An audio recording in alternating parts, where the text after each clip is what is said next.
Every evening, every day of the year, Djemaa El-Fna, the main square in Marrakech, Morocco, transforms into one of the world's biggest collection of open-air restaurants. There are dozens of stalls offering a dizzying array of dishes. My advice? Sample one dish, then move on to the next place. You'll never make it through them all, but you'll probably have a great time trying. There's freshly fried fish and crispy calamari, hard-boiled egg sandwiches, and some of the best lentils you will ever have, served with a bowl of spicy harissa, and, of course, bread. Snails are one of the signature dishes of all Mediterranean countries, and Morocco is no different. Don't forget to sip the cumin-flavored broth. It's almost the best part.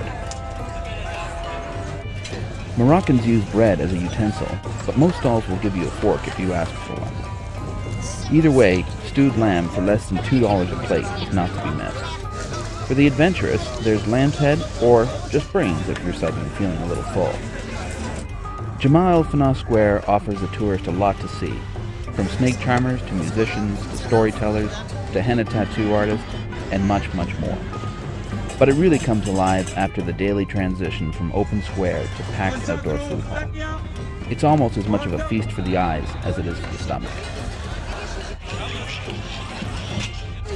After a long night of eating, you'll probably shut down long before the square does. Remember to save room for a coffee and a honey-covered pastry. After that, it's time to go home.